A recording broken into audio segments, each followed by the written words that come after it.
यमुना तीरा वनचारी, यमुना तीरा वनचारी, जय राम राम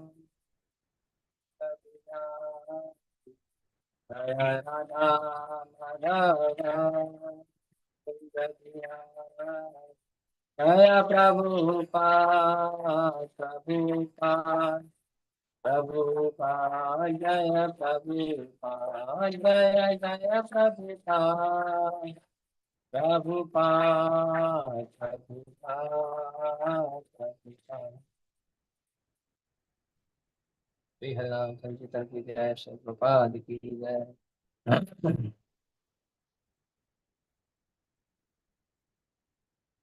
ओम नमो भगवते वासुदेवाय, ओम नमो भगवते वासुदेवाय, ओम नमो भगवते वासुदेवाय। हरे कृष्णा। तो पढ़े श्रीमद् भागवतम स्कंद 1 अध्याय 9 और श्लोक संख्या 1। पर हम एक श्लोक संख्या के आगे भी बढ़ेंगे, ठीक है? केवल एक श्लोक संख्या नहीं देखेंगे। अभी तो हम श्लोक का उच्चारण कर लेते हैं एक का, लेकिन हम एक कर आगे, एक के आगे भी जाएंगे।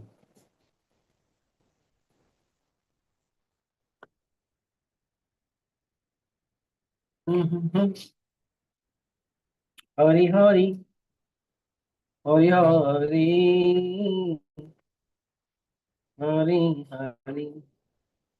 हरि हरि हरि।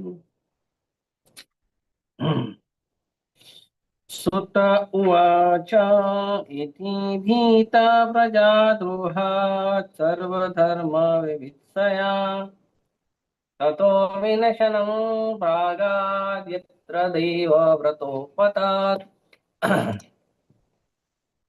सुत उवाच इति भीता प्रजादोहात् सर्वधर्मविवत्सया ततो विनाशनं प्रागाद्यत्र देवो व्रतोपतात्। सुत उवाच इति भीता प्रजादोहात् सर्वधर्मविवत्सया ततो विनाशनं प्रागाद्यत्र देवो व्रतोपतात्। पढ़िए।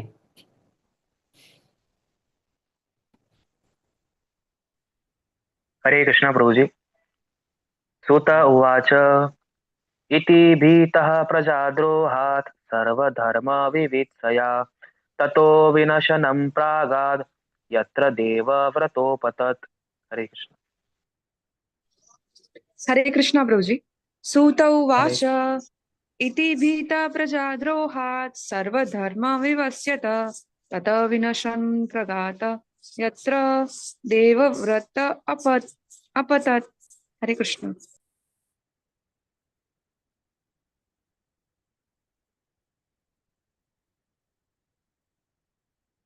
और कोई?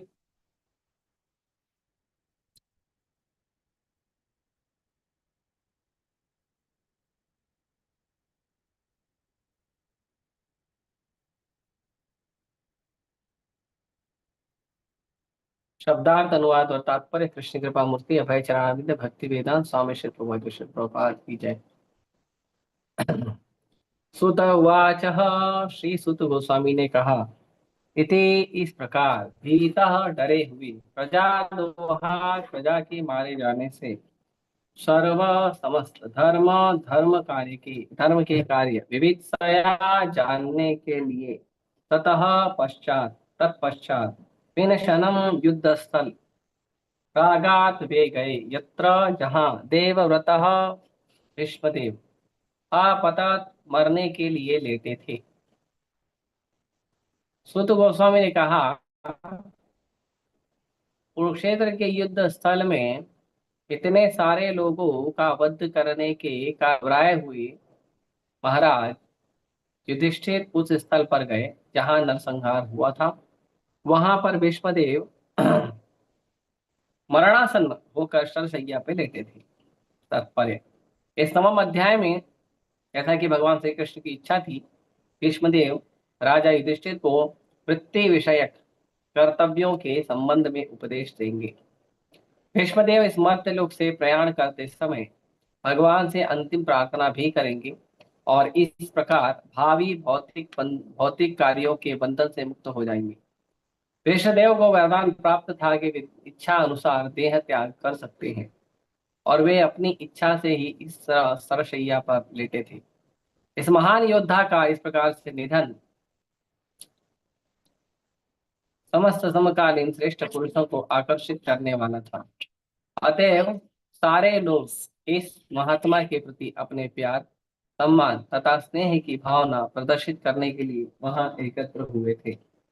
ओम ज्ञानतिमिरन्धस्य ज्ञानाञ्जनशलाकया चक्षुरुन्मिलितं येन तस्मै श्रीगुरवे नमः। श्रीचैतन्यमनोभीष्टं स्थापितं येन भूतले स्वयं रूपं कदा मह्यं ददाति स्वपदान्तिकं। वन्देऽहं श्रीगुरो श्रीयुतापतिकमलं श्रीगुरून् वैष्णवांश श्रीरूपं सागरजातं सहगण रघुनाथान्वितं संसदीवं साद्वैतं सावधूतं परिजनसहितं कृष्णचैतन्यदेवं श्रीराधा कृष्णपादान् सहगण ललिता श्रीविशाखान्तांश नमो विष्णुपादाय कृष्णपृष्ठाय भूतले श्रीमते भक्तिवेदांत स्वामी नित्यनामिने नमस्ते सारस्वते देवे गौरवाणी प्रचारिणे निर्विशेष शून्यवादी पाश्चात्य देश तारिणे नमो विष्णुपादाय कृष्णपृष्ठाय भूतले श्रीमते भक्तिवेदांत सरस्वती इति नाम्नि श्रीमार्ष भानवी देवी दयिताय कृपाब्धये कृष्ण संबंध विज्ञान दायिनी प्रभवे नमः। माधुर्योज्जल प्रेमाढ्य श्री रूपानुग भक्तिदा श्री गौर करुणा शक्ति विग्रहाय नमस्ते। नमस्ते गौरवाणी श्रीमूर्तये दीनतारिणे रूपानुगा विरुद्धा प्रसिद्धांत द्वांतहारिणे नमो गौरकिशोराय साक्षात् वैराग्यमूर्तये विप्रलम्बरसाम्बोधे पादाम्बुजाय ते नमः। नमो भक्ति विनोदाय सच्चिदानंद नामिने गौरशक्ति स्वरूपाय रूपानुगवराय ते गौराविर्भव भूमि समृद्धिष्टा सज्जन प्रिय वैष्णव सार्वभौम श्री जगन्नाथाय ते नमः। वाञ्छाकल्पतरुभ्यश्च कृपा सिन्धुभ्येव च पतितानां पावनेभ्यो वैष्णवेभ्यो नमो नमः। नमो धन्याय कृष्ण प्रेम प्रदायते कृष्णाय कृष्ण चैतन्य नाम्ने गौरतुष्टे नमः। पञ्चतत्त्वात्मकं कृष्णं भक्तरूपस्वरूपकं भक्तावतारं भक्ताख्यं नमामि भक्तशक्तिकं। हे कृष्ण करुणा सिन्धु दीनबन्धु जगत्पते गोपेश गोपिकान्त राधाकान्त नमोस्तुते। जयतां सुरतरुर्पङ्गो मम मन्दमतिर्गति मत्सर्वस्य पादाम्भोजो राधा मदनमोहनो दिव्यवृन्दारण्यकल्पद्रुमादः श्रीमद्रत्नागार सिंहासनस्थौ श्रीमद्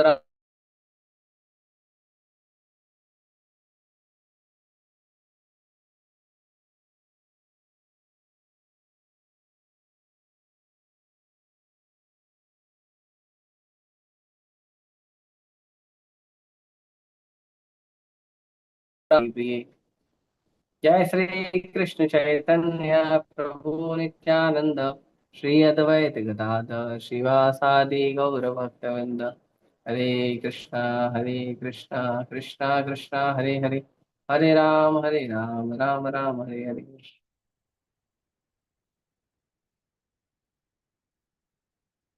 हरे कृष्णा। यस तो यहाँ पे अभी पहला श्लोक है। यहाँ पे बता रहे हैं कि भीष्म देव के पास युधिष्ठिर महाराज गए और कैसे गए, डरे हुए गए।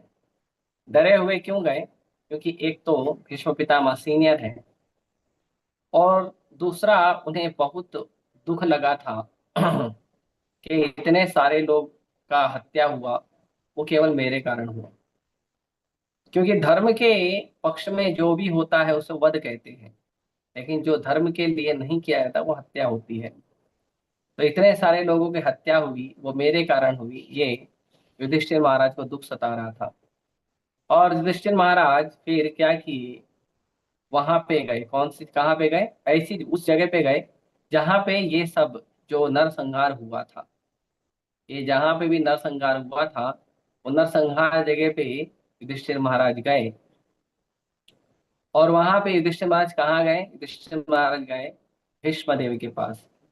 भीष्मदेव क्या कर रहे थे? भीष्मदेव जो हैं वो बाणों की शैया पे लेटे थे। हाँ, नेटवर्क थोड़ा वीक है, नेटवर्क थोड़ा वीक है। मैं ट्राई कर रहा हूँ लेकिन नहीं हो रहा। ज्यादा वीक है क्या? ज्यादा इशू हो रहा है नेटवर्क का? मैं नहीं दूसरा प्रभु जी, ऑप्शन, ऐसे तो ठीक है। नहीं प्रभु जी नहीं। ज्यादा नहीं हो रहा है ना? नहीं प्रभु जी। ठीक है। ठीक है, आज ऐसे ही चला, कल देखता हूँ कुछ। ओके। तो भीष्मदेव बाणों के शैया पे लेटे हुए थे, और बाणों के शैया पे भीष्मदेव लेटे थे। तो यहाँ पे तात्पर्य में प्रभुपाद जी कह रहे हैं कि भीष्मदेव राजा युधिष्ठिर को वर्णाश्रम धर्म के कर्तव्यों के संबंध में उपदेश देना चाहते। वर्णाश्रम, अभी यहाँ पे ऑक्यूपेशनल ड्यूटी लिखा है प्रभुपाद जी ने, क्योंकि वर्णाश्रम शब्द का कोई अंग्रेजी नाम नहीं है। वर्णाश्रम शब्द अंग्रेजी में कोई नाम ही नहीं है। प्रभुपाद जी ने उसको ऑक्यूपेशनल ड्यूटी दिया है, वर्ण और आश्रम। और ऑक्यूपेशनल मतलब हमारा जो भी कार्य है, हमारे जीवन से संबंधित उस कार्य को प्रभुपाद जी ने इसके लिए ऑक्यूपेशनल ड्यूटी लिखा है। तो वर्णाश्रम धर्म का कर्तव्य के बारे में युधिष्ठिर महाराज को भीष्मदेव बता रहे हैं। और भीष्मदेव इस समय इस संसार से जाने के लिए वेट कर रहे थे। भीष्मदेव जो हैं उनको जब बाण लगा था तो उस समय देवताओं का रात चल रहा था, दिन नहीं चल रहा था। तो देवताओं का जब दिन होता है वो होता है अ, देवताओं का दिन शुरू होता है 15 जनवरी, 14 या 15 जनवरी। जब जो मकर रेखा है वो भारत के बीचों बीच आती है, उसे मकर संक्रांति कहते हैं। तो मकर संक्रांति का जो दिन होता है वो दिन देवताओं का सुबह का समय होता है। वो दिन देवता लोग जागते हैं। तो इसके लिए दो पक्ष होते हैं साल भर में। दो पक्ष होते हैं, एक होता है उत्तरायण, एक होता है दक्षिणायन। तो जब उत्तरायण शुरू नहीं हुआ था तब, मतलब जब दक्षिणायन चल रहा था, तब भीष्मदेव का को बाण लगा था और वो बाणों के शैया पे लेटे थे। और जो उत्तरायण है वो उत्तरायण का भीष्मदेव वेट कर रहे थे। भीष्मदेव उत्तरायण का वेट कर रहे थे, और वो वेट कर रहे थे कि उत्तरायण आएगा तो भीष्मदेव इस संसार से अपना प्रयाण लेंगे। और इस संसार से विदा लेकर भीष्मदेव जो है भगवान की आगे जो भी भगवान के धाम में जो लीला में सेवा करना है, वो उसको भीष्मदेव आगे बढ़ाएंगे। मतलब ये जो भौतिक संसार है, इस भौतिक संसार के कर्मों के बंधन से मुक्त हो जाएंगे। तो इसीलिए भीष्म पितामह जो है वो इंतजार कर रहे थे, वेट कर रहे थे।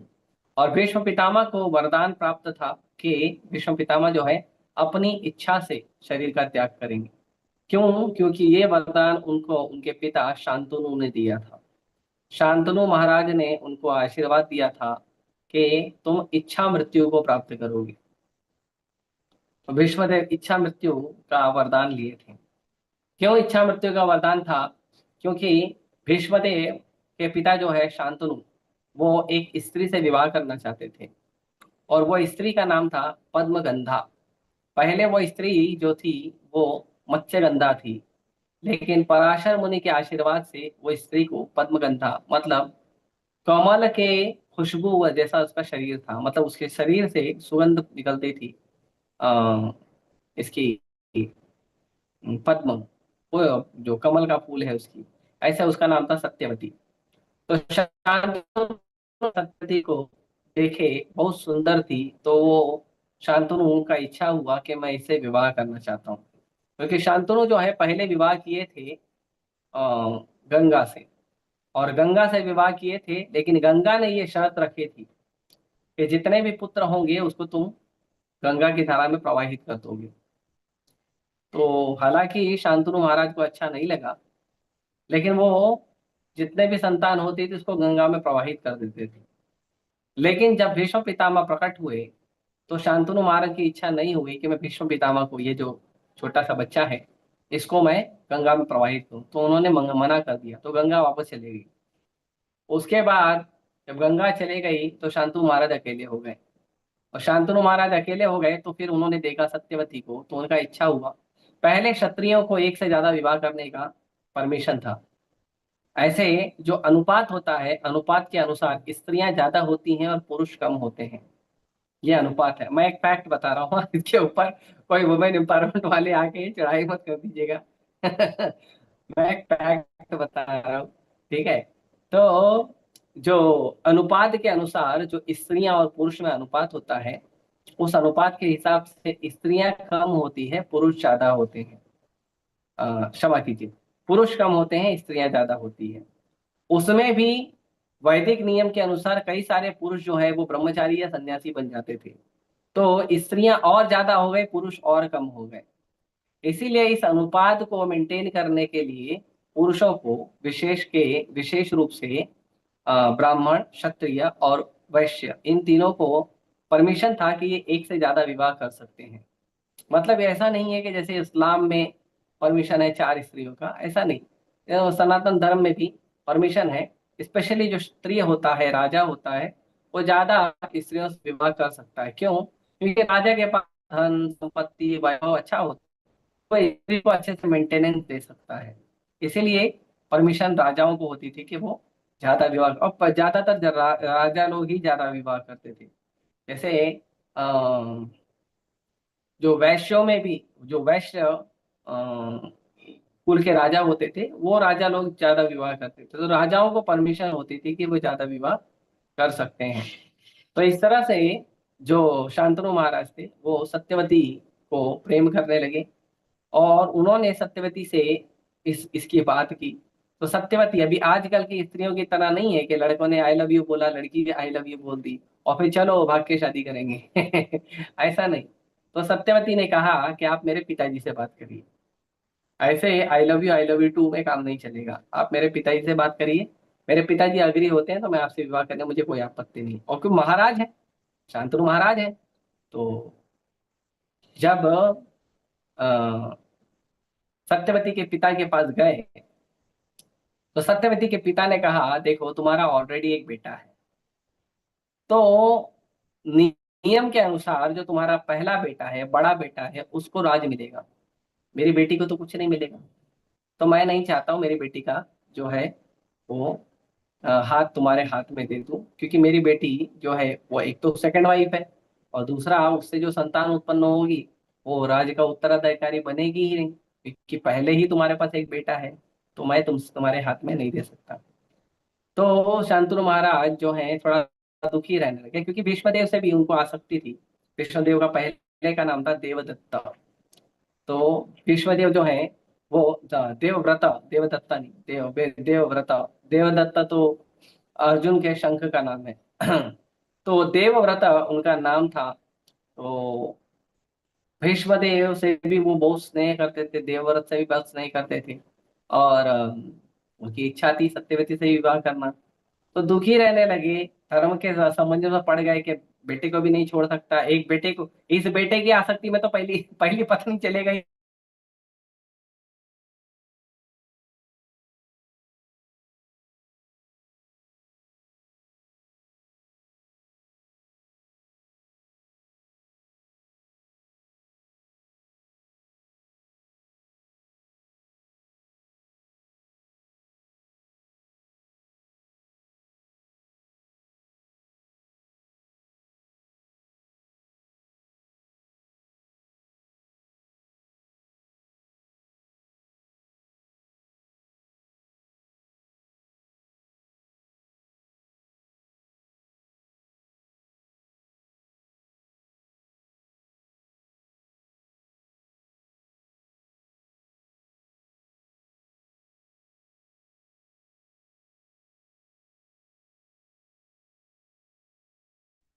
हरे कृष्णा। आ रहा है ठीक से? सॉरी, थोड़ा इंटरनेट इशू है, अगली बार मैं थोड़ा ध्यान रखूंगा। हरे कृष्णा। आवाज आ रहा है बरोबर? यस प्रभु जी, आवाज आ रहा है। ओके।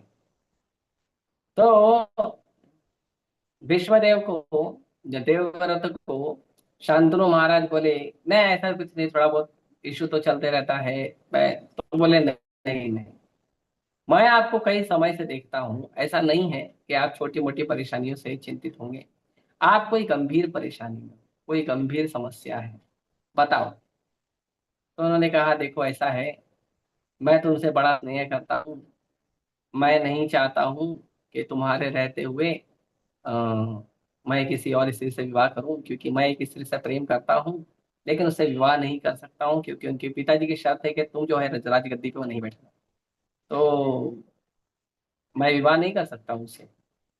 मुझे जो जिस स्त्री से मैं विवाह करने वाला हूँ, सत्यवती, वो उसके बेटे को ही गद्दी पे बिठाना पड़ेगा और ये मुझे अच्छा नहीं लगेगा। तो देवव्रत ने कहा अरे छोटी सी बात का क्या टेंशन लेते हो पिताजी, चलो मैं बात करता हूँ। पिताजी के विवाह के लिए बेटा जा रहा है बात करने। तो विश्वदेव गए सत्यवती के पिताजी से बात करने। तो सत्यवती के पिताजी बोले अरे तुम शादी कर लो ना, क्या दिक्कत है, तुम विवाह कर लो, बहुत बढ़िया रहेगा, अच्छा खासा तुम विवाह कर लो, मेरी पत्नी रानी भी बन जाएगी, तुम राजा भी बन जाओगे, पिताजी का भी ये रहेगा। वैश्वदेव बोले नहीं नहीं, पिताजी का इच्छा है, पिताजी को विवाह करने दो। तो बोले नहीं तो तुम राजा बनोगे।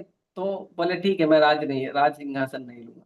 बोले अरे तुम राज सिंहासन नहीं लोगे, तुम विवाह करोगे, तो तुम विवाह करो तो तुम्हारा पुत्र होगा, तो तुम विवाह करो तुम्हारा पुत्र होगा, तो नियम के अनुसार फिर तुम्हारा पुत्र जो है वो सिंहासन पर बैठेगा, मेरे जो बेटी का जो बेटा है वो भी वो सिंहासन पर नहीं बैठेगा। तो भीष्मदेव ने कहा ठीक है, तो मैं आज ये प्रतिज्ञा करता हूं कि मैं आजीवन विवाह नहीं करूंगा, और आजीवन विवाह नहीं करूंगा, और हस्तिनापुर की कुर्सी पे जो भी बैठेगा उसकी रक्षा मैं करूंगा, ये मेरा वचन है। तो ऐसा जब प्रतिज्ञा किए कि एक तो क्षत्रिय कुल में पैदा हुए हैं, दूसरा विवाह नहीं करेंगे, और ब्रह्मचारी होकर राजमहल में रहेंगे और राजमहल की सुरक्षा का ध्यान रखेंगे, तो ये बड़ा मुश्किल है, क्षत्रियों के लिए बहुत मुश्किल है ये चीज करना। तो जब उन्होंने ये प्रतिज्ञा की तो ये बड़ी भीषण प्रतिज्ञा थी, इसीलिए उनका नाम पड़ा भीष्म। ये भीष्म प्रतिज्ञा थी, इसके लिए उनका नाम पड़ गया भीष्म। तो जो भीष्म थे उन वो इस तरह से जाने जाते थे। जब उन्होंने ये प्रतिज्ञा की तो उनके पिताजी बोले कि मेरी छोटी सी इच्छा कि मैं किसी स्त्री से प्रेम करता हूँ और उससे विवाह करना चाहता हूँ, इस छोटी सी इच्छा के लिए तुम अपने पुत्र का कर्तव्य इतने गंभीर रूप से निभा रहे हो कि तुमने प्रतिज्ञा कर ली कि मैं आजीवन विवाह नहीं करूंगा और मैं आजीवन हस्तिनापुर की रक्षा करूंगा।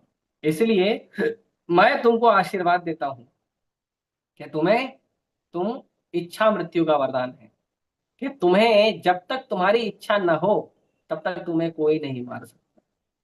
तो तुम्हें इच्छा मृत्यु का, तो इच्छा मृत्यु का वरदान जो है वो भीष्म पितामह जी के पिताजी ने दिया था उनको, शांतनु महाराज जी। तो इस तरह से भीष्म पितामह को जो है इच्छा मृत्यु का वरदान था, वो कभी मरने वालों में से नहीं थे। उन्होंने वो युद्ध में भी लोगों को परास्त कर सकते थे, लेकिन खुद उनको कोई परास्त नहीं कर सकता था। भीष्म पितामह जो हैं उनका युद्ध हुआ था उनके गुरु से, उनके गुरु हैं भगवान परशुराम। हाँ, तो भगवान परशुराम से भी उनका, परशुराम, भगवान परशुराम है ना भीष्म पितामह के गुरु, मोहित। यस प्रभु जी। यस प्रभु जी, यस हाँ, प्रभु जी। थोड़ा मैं भूल रहा हूँ, ठीक है। तो भगवान परशुराम से उनका युद्ध भी हुआ, जब वो अम्बा को कहा कि विवाह करो तो मना कर दिए, तो परशुराम जी बोले नहीं तुमको युद्ध करना पड़ेगा। तो युद्ध किया उन्होंने। तो युद्ध में दोनों का युद्ध हुआ, बड़ा भीषण युद्ध हुआ, और वो भीषण युद्ध होने के बावजूद अब भीष्म पितामह को इच्छा मृत्यु का वरदान है और परशुराम जी भगवान है, दोनों भी मरने वाले नहीं है, युद्ध का रिजल्ट ही दिया जाएगा। तो फिर अम्बा को बोले अभी ऐसी सेटिस्फाई कर लो, वो विवाह नहीं करना चाहता है। तो इसीलिए विवाह नहीं किया उन्होंने, और पूरा आजीवन जो है वो भीष्म प्रतिज्ञा पे रहे, और उनसे कोई युद्ध नहीं करने आता था क्योंकि बहुत शक्तिशाली थे, तो कोई युद्ध नहीं करने आता था।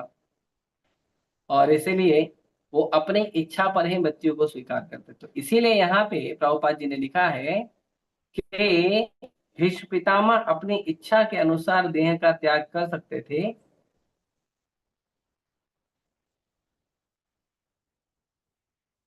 हाँ, प्रभुपाद जी कह रहे हैं कि और वे अपनी इच्छा से ही इस तरह शैया पे लेटे थे। भीष्म पितामह ये जो बाणों के शैया पे लेटे थे वो अपनी इच्छा से लेटे थे, और किसी कारण से लेटे नहीं थे, अपनी इच्छा से लेटे थे। क्यों? भगवान की भी इच्छा थी कि पांडवों की विजय हो। अब पांडवों की विजय होगी तो भीष्म पितामह को तो हारना पड़ेगा ना। भीष्म पितामह बाणों के शैया पे लेटे गए। तो इस तरह से भगवान की इच्छा को पूरा करने के लिए भीष्म पितामह जो है बाणों के शैया पे लेटे थे। और इतना महान योद्धा, इतना महान ज्ञानी और इतना महान भक्त जब बाणों के शैया पे लेटा था तो बहुत सारी महात्माएं, बहुत सारी महान महान आत्माएं, महान महान साधु ऋषि सब लोग आए थे भीष्म पितामह के पास अपना प्रेम देने के लिए, अपना सम्मान देने के लिए, अपना स्नेह देने के लिए।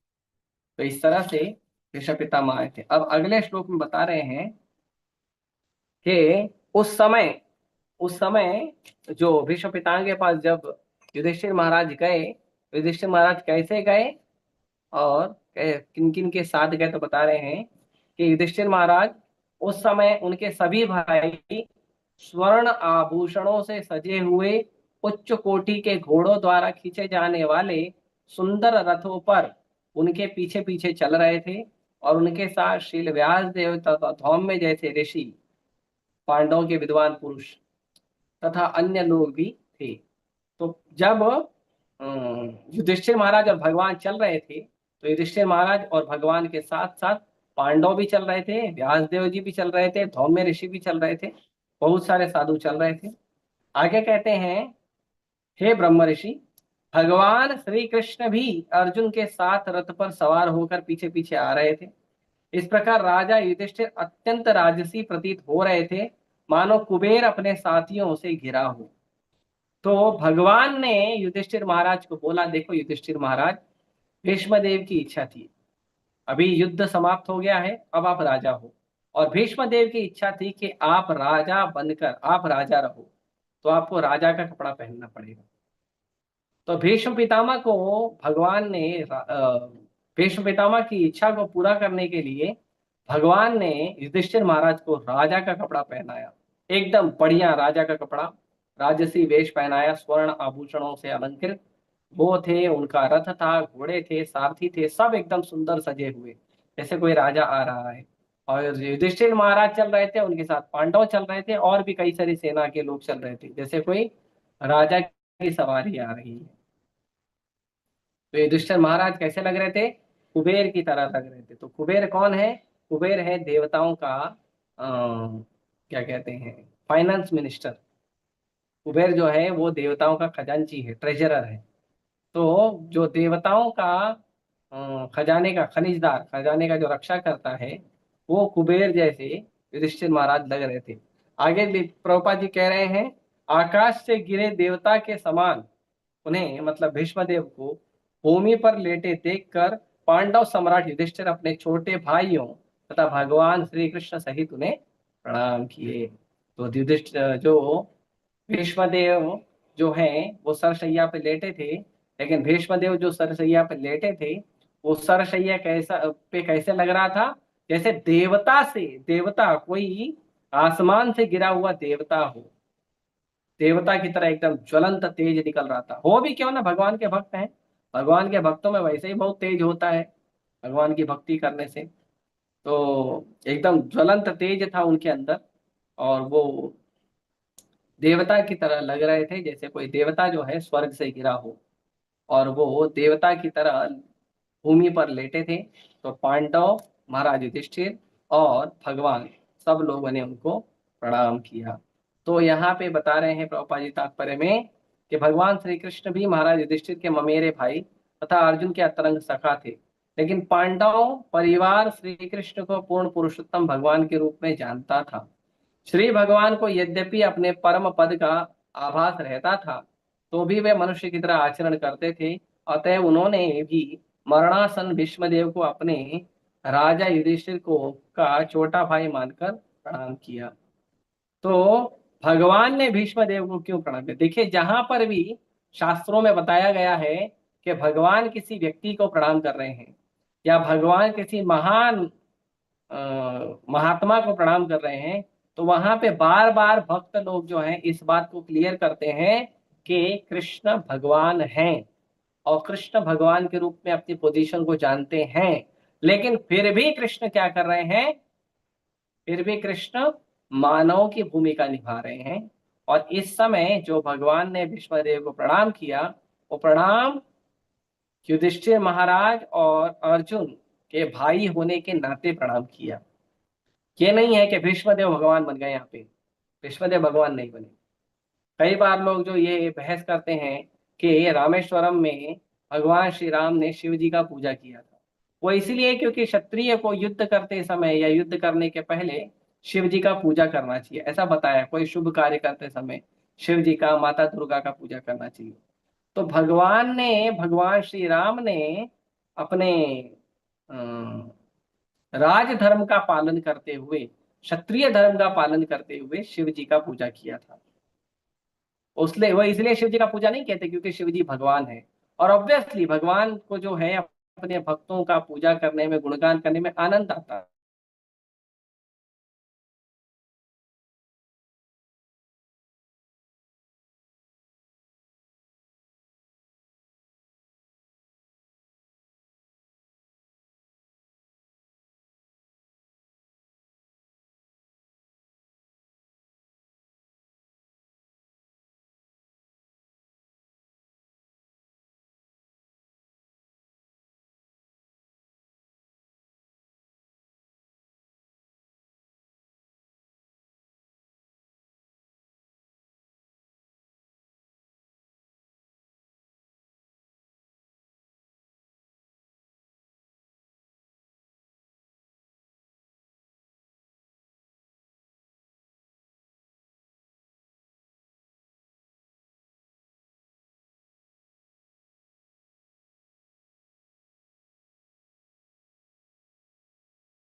भगवान ने नारद मुनि का भी पूजा किया, तो इसके लिए नारद भगवान हो गए ऐसा नहीं है। भगवान अपने को अपने भक्तों का सेवा करने में आनंद आता है। भगवान नंद महाराज का खड़ाऊ लेकर, जूता लेकर सर पे घूमते थे जब भगवान छोटे से थे। और नंद महाराज बोलते थे, लल्ला जाओ मेरा जूता ले आओ। जूता मतलब खड़ाऊ। तो भगवान छोटे से थे, 1 साल के लगभग रहे होंगे या उससे भी छोटे थे। तो भगवान जो है अपने धीरे धीरे डोलते डोलते, जो भी थोड़ा बहुत चलना सीखा था, वो वैसे डोलते डोलते भगवान क्या करते थे, नंद महाराज की खड़ाऊ अपने सर पे लेकर लेके आते थे। तो इस तरह से भगवान जो है अपने भक्तों का सेवा करने में आनंद प्राप्त करते हैं। इसका मतलब नहीं है कि वो व्यक्ति भगवान बन गया है। यहाँ पे भीष्मदेव को भगवान प्रणाम कर रहे हैं, इसका मतलब नहीं है कि भीष्मदेव भगवान है। भीष्मदेव भगवान के भक्त ही हैं।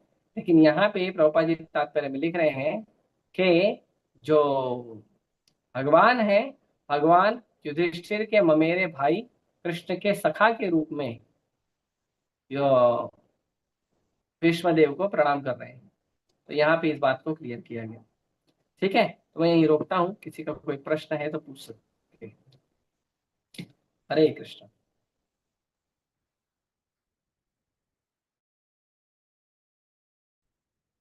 लोक संख्या 4 तक चर्चा हुई आज। हरे कृष्णा, हरे कृष्णा, कृष्ण कृष्ण हरे हरे।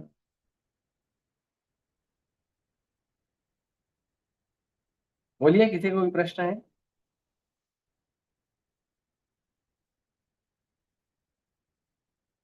हम्म, नहीं है? ठीक है, आप सभी का बहुत बहुत धन्यवाद। अंतराल श्रीमद् भागवत विजय श्री प्रभुपाद की। हरे कृष्ण।